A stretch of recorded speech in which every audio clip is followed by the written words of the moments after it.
Listen to this episode if you are looking for a masterclass in PR for your product-based business. Today, I have the absolute pleasure to be joined by Bridget Sicsko. She is a part of Visibility on Purpose. This is a PR strategy and consulting studio helping founders, small business owners, and product-based brands get seen, featured, and remembered.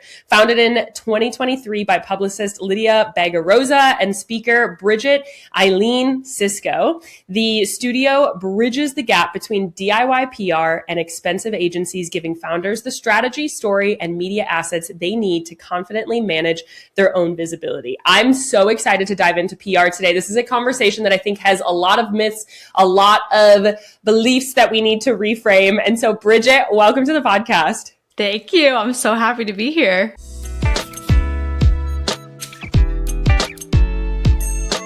What do you wish people knew about PR as a business owner? I feel like every business owner feels like it is so far away, such a far reach. It's like, how do I even get there? So I feel like the biggest thing I want people to know and brands to realize is that it is accessible. They just kind of need to like peel back the curtain with us and learn how the world works, which is what Lydia and I love to just like share and tell the truth about. And that way we can help the brands know how to do it themselves. Yeah, totally. And I think even when I tell people like, hey, you have to go do PR, try PR. It's a great strategy. You're perfect for it. They're like, oh, do I need to hire an agency? How much time is it going to take me? How much is it going to cost me to get some of these big features? What are the answers to those questions? We work with the brands who are either just starting out or maybe have proof of concept. They have customers and clients, but have never gone down like the PR route. And agencies usually are going to work with product brands on retainer, where it's going to cost anywhere from like $2,500 to even like $10,000 a month. Yeah. And they're going to want to work with you for like 3 to 6, maybe 12 months. So that's a big investment of like time, commitment, trust for a brand when just starting out. And there are ways that you don't need to, number one, like pay for press. So we can talk about that. Like we're all about earned media. I'm sure every product owner here has gotten a DM in Instagram saying like, we want to feature your top 10, blah, blah, blah. That is a way, but that doesn't need to be your way. So there are many ways that you can earn press, secure coverage for your brand without paying a lot of money, without like spending so much time, and without paying for the agency just yet, because I just don't think that's right there for so many brands. Like that's a big investment and they just might not be ready for it yet.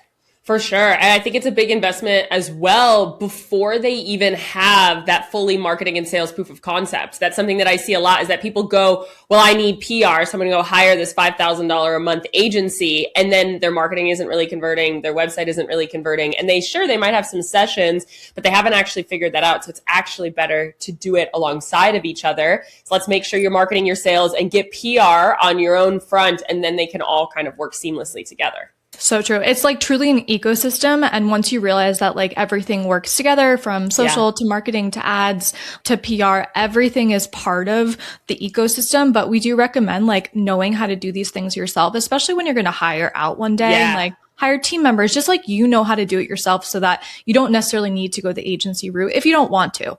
Yeah, totally. And I think PR is something that I have helped many people hire an assistant or a virtual or like a executive assistant, and then they manage the PR as long as they know how to do it, as long as they have the proper strategies. Because other than maybe relationship building that some agencies do have, is they have great relationships with certain publications. Other than that, you don't have much of a leg up, other than they have a couple of relationships maybe that they might be able to work with you with. Yeah, it's really true. And that is what the agencies have, right? They have those tried and true relationships where like they know someone at a TV station, they've been friends forever, they've been contacts, and they've brought brands in before they have that relationship. But if you really understand and you can train an assistant on the strategy that makes sense for you, how to do the outreach, how to position the brand properly, how to write a pitch, what tools to use. Like we actually used to train, we had a PR assistant program and we used to train virtual assistants and executive assistants, because we were realizing that like the small brands, they might not have the budget yet, but they do need someone to help eventually with this exact thing. Well, and you can get major media placements without having those relationships. I see it all the time. And I know you said as well that that is something that you guys help people do. How do you even get started with that? I think people are like, how do I call Forbes up? Like, how do I call Vogue? What does that look like? What does that process look like to get started? Yeah. So let's like peel back the curtain of like, how does this work? Yeah. So major magazines, top news networks, they have reporters, they have anchors, they have writers, and podcast hosts we can call like a form of media at this point anyway. So those writers or those anchors are tasked with putting out certain content that the viewers or the readership would want to learn about. Some of them are freelance and some of them are staff.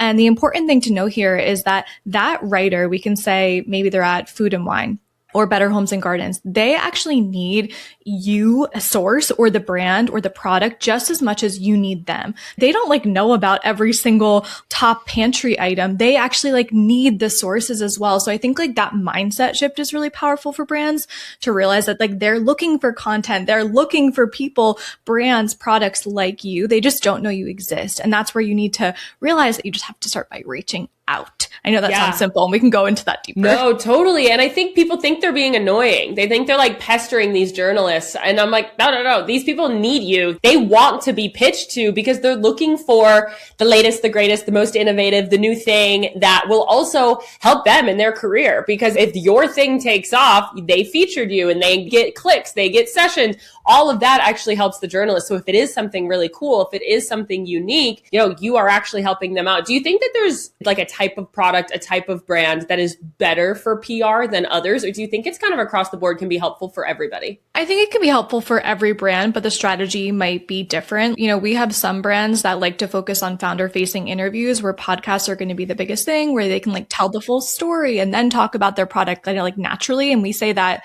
PR can be sales without selling when you're telling like a story, and that makes it really, really simple.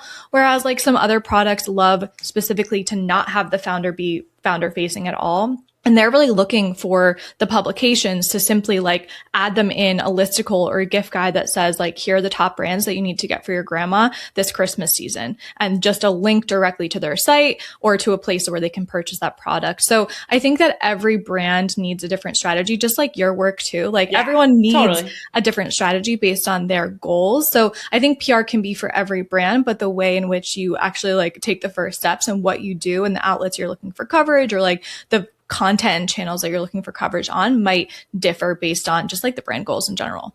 Totally. I always say business growth is nuanced. And so your advice has to be nuanced as well, is because people will see, okay, they're doing PR, I have to do PR. They're doing influencers, I have to do influencers. So you're very right. It's very different based on whatever type of business, the industry, how you're really running your business that way as well. Something that I think is really interesting about PR is the lifespan of one major placement can be months to years.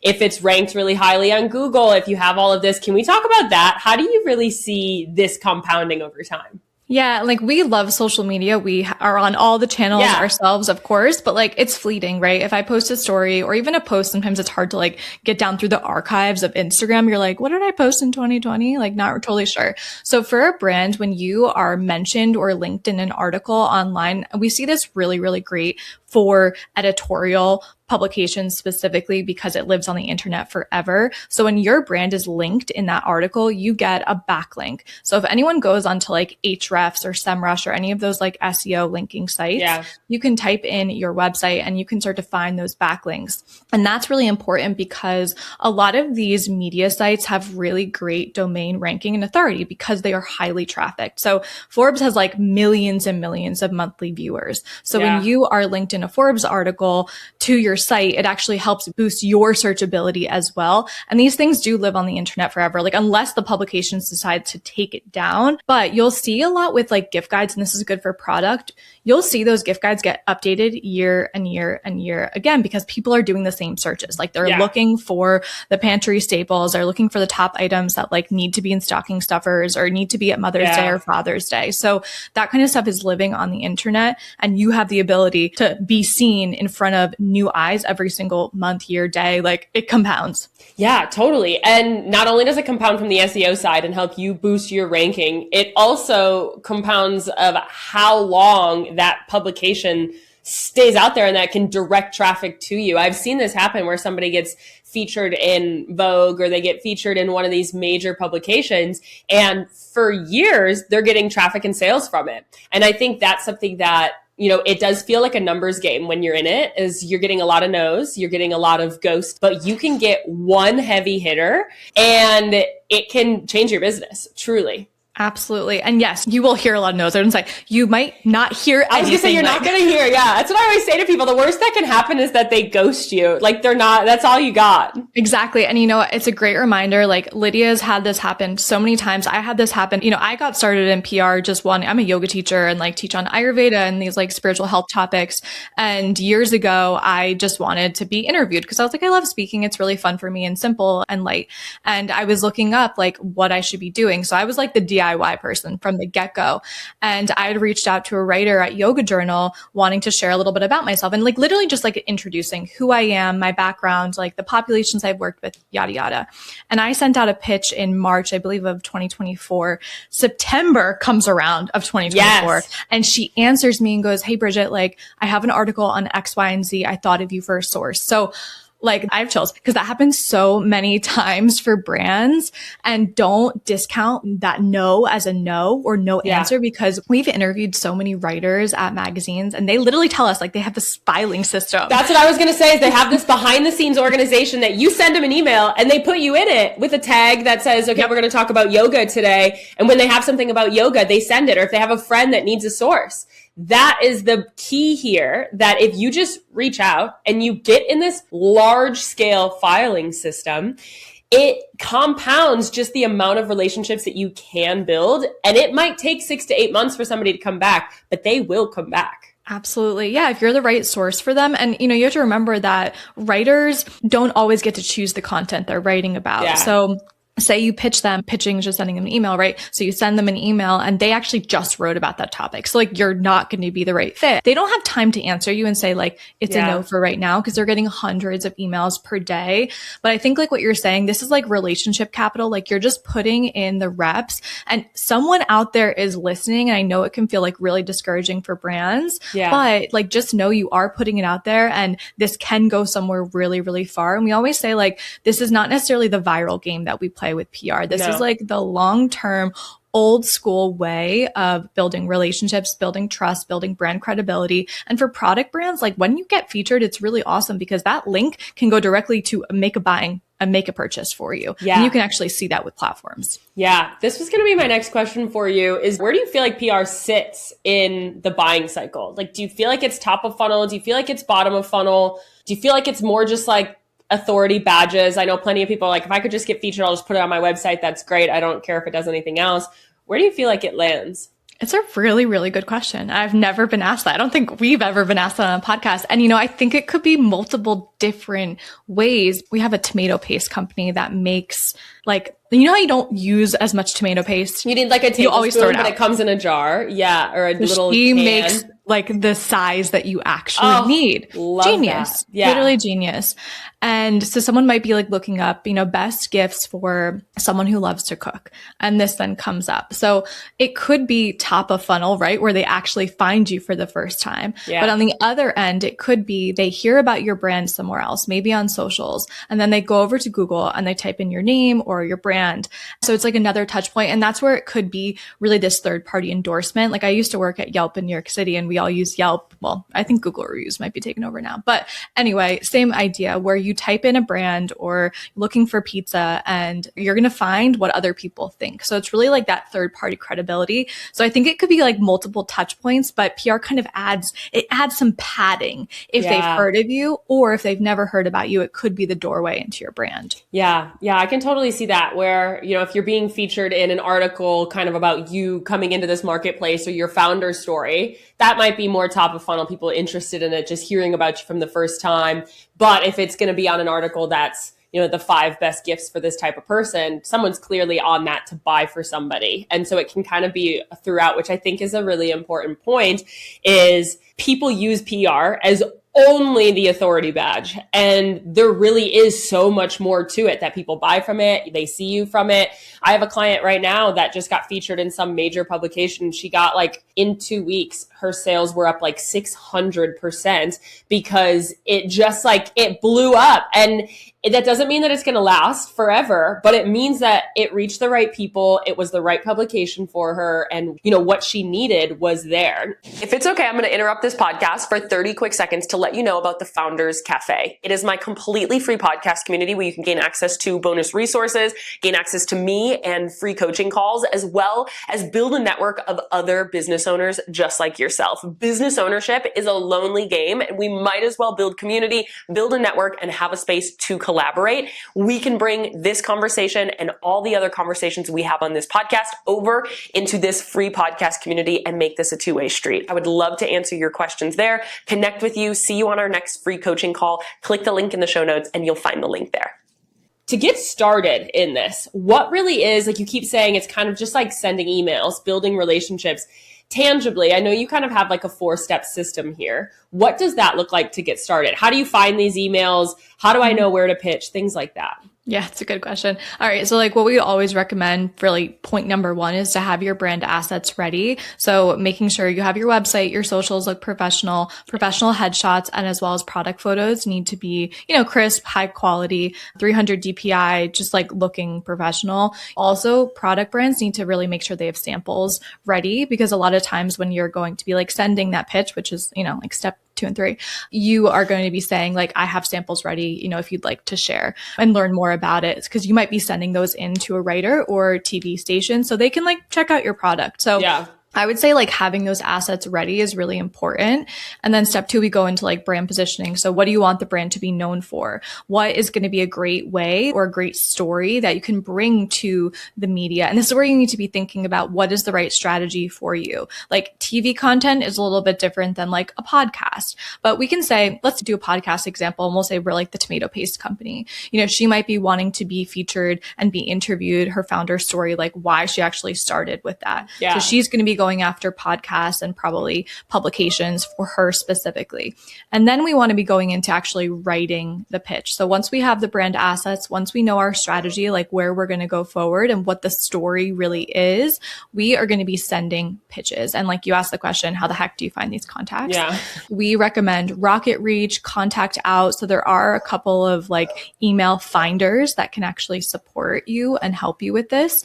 Also, a lot of freelancers might have Substacks as well as sharing their email like online. So there's a little bit of an investigator part of this for you. And this is where having like a virtual assistant or someone to help you do some of the research can be really, really helpful. Mm-hmm. Now, I will mention like there are great platforms like Quoted. I'm sure you've heard of some of these. Quoted, Featured, Source of Sources, Harrow, all of those. Yeah. Yeah, like the OGs. So that is where the media is coming to you, and they have a topic where they're looking for a source on something, and you might be the right fit. So they might not always give you the email, but that's worth scouring as well to see if you're any fits for upcoming articles or upcoming coverage. Yeah, I've had many clients utilizing Harrow or Sources of Sources and get crazy because they need it. They're literally there as kind of like a last ditch effort.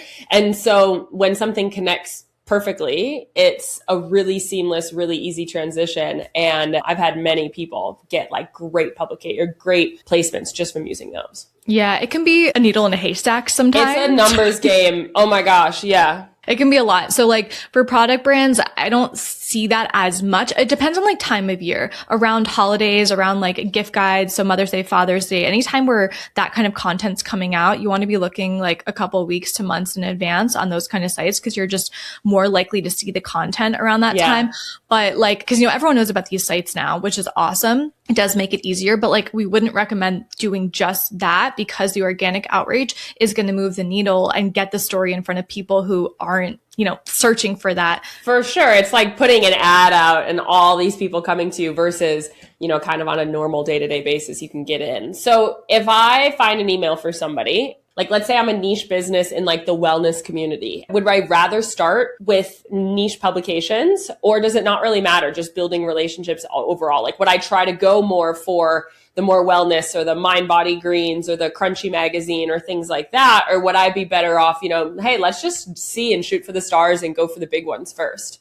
It really depends on the brand. We have some brands that really want to secure the backlinks because they want to boost the domain authority in their ranking. So like some of the niche blogs can be great for that, right? They're like smaller. They need your content. They're probably going to say yes because they're just like looking for the content. That can be a great strategy to then like snowball into bigger publications. Whereas some of our clients just go for gold and we say, go for it, right? So if they are a wellness brand, yeah, you do have some of those awesome magazines that would be better just for you. And they just shoot for the stars and go for it. The reminder is like, you're not too small. And I think that's what a lot of the brands like potentially listening to the show could feel. They're like, well, I'm not Nike yet. Yeah. And I'm like, yeah, exactly. But they need to know about you first. So like, shoot for the stars, do the outreach. And a reminder also with like writers at publications, they might be freelance and they might actually work for multiple publications. So say you reached out to someone who is like at Pop Sugar, but they actually also freelance for other top publications. So maybe they can't use your story there, but they can use it elsewhere.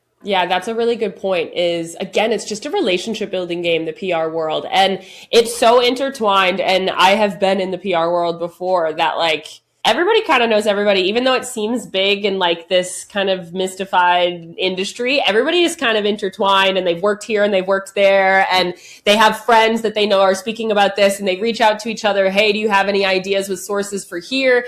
And so if you really just look at PR as that relationship driven long game, as I'm going to send as many intros, as many pitches, but it really can just be, hey, this is who I am. This is what we're doing.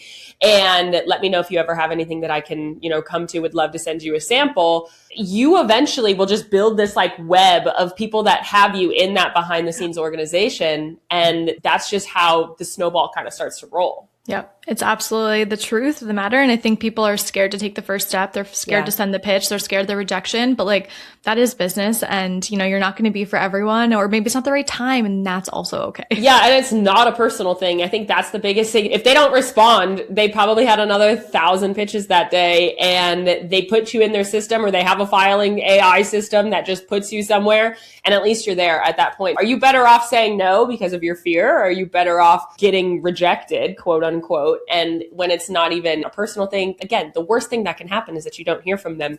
Nobody's going off on you saying what a terrible idea you have. It really shouldn't be this scary world that people think it is. No, and I feel like it's a really great muscle for business owners, brands, founders, even team members to flex, because I think like being able to pitch yourself is everything in business, whether you're networking, like, or sending an email, doesn't really matter. It's the same thing. It's even like an exercise in messaging. If you can't explain what your business does, why it's unique in like 2 to 3 paragraphs, something's wrong. We need to clarify what you're building, why you're doing what you're doing, and what makes you different than everybody else. It's good to even just flex that muscle. It's like an elevator pitch, but in an email. So when somebody does ask you, hey, what do you do? What are you building? What about this? What about that? Asking you questions, you have a really succinct answer because you've written it or copy and pasted it at least 100 times, that you've seen it, that like it's there. That's exactly it. And we always say like, it shouldn't be generic. If another brand could like put their name on your pitch or on that email, you're doing something wrong. And this is where like we get to be investigators with brands and say like, why did you start this? And I feel like it's probably similar to work you do in the beginning with clients too. It's like, why are you doing this work? How are you different? Like just pulling out the differentiation. And I think for many brands, like us too, it's hard to be, we're in our own silo. It's hard for us to see it. And we need like that outside perspective sometimes just to say like, oh my God, you realize that's really, really cool, right? And then the person's like, oh, really? Like I thought it was just no big deal. Don't even think that people care often, where they're like, oh, I have this really great mission, but it's a personal mission. Like my audience doesn't need to care. I'm like, yeah, but they do. And they will if you put it out there to them. You're so right. Because that is, it's like we're asking these questions to pull out the pieces that you think are boring or you think are mundane. That's actually kind of like your superpower that we can put behind all of this. Exactly. And, podcasting is such a great medium and channel these days because you get to tell that story. Like when you're interviewed on TV, it's a short little snippet. You might get like 2 to 3 minutes, right? So you're not telling the full story. And on podcasts, you do get to go into that. So like know that and be able to share that with people. And even if you don't think it's interesting, like people connect to that emotionally. Yeah. Well, and again, with the lifespan, podcasts are so long and the amount of connection that you make. I've seen this a lot from product founders going on these podcasts, just talking about, I listened to, it was one with Beekeepers Naturals on him and her podcast the other day with Lauren Bostic. And I have used her products before, but I felt so much closer to her mission, like the story behind it, that I am a lot more brand loyal now than I was prior to listening to that, because I feel like I really understand so much about her brand now. There's so much depth behind it. And I think it's really a great point to make that it doesn't just have to be being listed in these articles. Is PR has casted a wider net these last few years, and it can be a lot more. Something that I get asked a lot about when we talk about PR is sending like PR boxes to influencers. Is that something that you guys do? Do you work with that kind of side of things? Is it something that you would even really recommend at this point? Or is that kind of like its whole other ballgame? Yeah, I do see it too, but it's not something we really do, honestly. Yeah. But there is an absolute market for the influencer world. And there are like PR agencies that now focus on that, which is like so freaking smart. Crazy. I know. Because there is a market there. And yeah, if you can find an influencer who is like aligned with your mission, like understands the product, might be interested, and they get to share it with their audience, like absolutely, that can be a great strategy. It's just not something we ventured down, but maybe. Yeah, maybe someday. I feel like the word PR has gotten connected to PR boxes just because there's so much, every influencer is talking that they got PR. And so even when I see it, I talk about PR, and that is something that people think I'm talking about. We're like, well, I don't want to send free products. I'm like, oh, no, that's not. There's different stages kind of PR. So I think that it's interesting how large PR, the word, has gotten in the last few years. When you look at like true impact of PR, what do you feel is the major impact that PR can really have on a small business? Is it growth, authority, all of that? Like when people are thinking about going into PR, if they're looking for a certain outcome, what should that outcome be if PR really fits for them? The cool thing with products is that some of this is trackable, right? So you can directly get sales. Like we would recommend, for product brands to be looking into sites like Impact, because a lot of, the publications want their slice of the pie, where say I go on to Vogue and there's like a makeup product or something like that. Usually Vogue is going to get a little percentage for like showcasing you to your audience. But the cool thing about that for brands is that you get a sale. So when we talk about like founders of like, say, a nutritionist, they can't track that link. So the cool thing with like product brands is that that's actually trackable. So sales is part of the equation when it comes to PR, although like we don't always lead with it. So I would say that's a big part of it, and brand credibility and authority. And I know that's so broad, so sometimes it's like hard for us honestly to even like talk about it tangibly, but we always come back to it's that third party endorsement. Like what happens when someone Googles your brand? Is it just you holding the microphone and talking about yourself, aka your websites and your socials? Or what you really want to happen is all these other sites talking about you and you piggybacking off like the credibility of Vogue, of Forbes, of Entrepreneur, of Success Magazine. So that's another big piece. And I am going to also bring it back to relationships. Like podcasting is incredible for brands. It really, really is. And like Lydia and I have made so many like great friends, honestly, like podcasting, and we've hosted networking events of like just the people we've had on our show. Like there's just so much that can be done there. So I believe like relationships are the lifeblood of business, like old school wise. So I would put that another piece of the equation. But does every brand think that that's so important? Because we're not talking about virality. We're not talking about like going and becoming famous tomorrow, although it's possible. These are like the old school stats. No, but I think it's a good thing to note. And in a world of quick growth, all these people just want like an overnight success. I mean, yes, there are some case studies that are the anomalies of overnight success, but it's actually not something that I would recommend. I've worked with many people in like a 911 SOS capacity of, I went viral. What the heck do I do now? Like I gained 100,000 followers in 4 weeks. What do I do? And I actually like that level of growth is not something that I would actually even recommend. Having this sustained authority, the sustained lifespan of content, the sustained relationships with people, and to have this growth happen. I don't even want to say marginally, like we're looking for more than marginally, but if we're looking for 30% growth, 40% growth, 50% growth, we need to just take aligned action, strategic action that consistently pushes the needle forward, as opposed to like bottoming out the needle overnight. And then you're going to go back to then need another like major viral something to even make it make sense long term. Even for your nervous system, that sounds overwhelming. You don't want that. Brutal, my goodness. I don't want that, let me tell you. Yes, I totally hear you. Bridget, if you were to leave somebody with PR, has really no understanding other than what they heard today, they don't really know where to start, what would be your 1, 2, 3, this is your takeaway from this episode. This is your action item. This is what I want you to do today, tomorrow, or this week with PR to get started and like really hit the ground running with it. Okay, number one, I would just get really clear on the topics or type of content you want to be known for, because this will give you like a little strategy in your mind of like, okay, does this make sense for me? Do I want to be talking about, culinary equipment? Do I want to be talking about like my founder story on CPG podcast? Like, what is that topic that you want to be known for, or topics? And number two, making it really easy. I would get on some of those platforms. I would sign up on Quoted. I would get on Featured. Keep it simple. Just do those two to start. Okay. Yeah. Start to see what content is being put out so you can get like the lay of the land. Just be an observer first. Check it out. You're going to get some emails to your inbox. Just start to observe. And then step 3, you can start to dive in and answer some of those queries. And hey, if you want to get like wild about it, you write a pitch and you start reaching out to them directly. But like keeping it very, very base level and simple to not overwhelm. That's where I would start. Yeah. Oh, Bridget, thank you so much. Where can people find you, Lydia, and everything that you guys are doing? Where can people find you? Where can people connect with you if they want to learn more? Yeah, we are Visibility on Purpose everywhere, all over the internet. We have a YouTube channel that we love. So we put out like weekly content. I just share videos on what you need to do, how to use some of these platforms. I'm hoping that we can make it more simple and easy for everyone there to like learn about PR in this weird world. It is a crazy world out there in business, in life, with social media, everything. So thank you so much for kind of demystifying this industry. Thank you so much for sharing your value. And I can't wait to send people your way. Thank you. Appreciate you.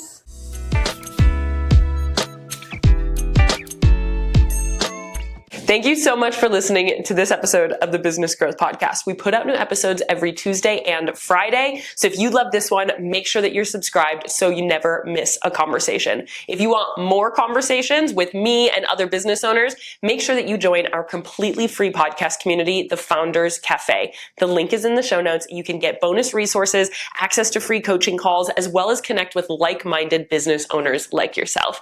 Make sure that you rate and review the podcast 5 stars, share it with a friend to keep those conversations moving, and come back every Tuesday and Friday. I'll see you there.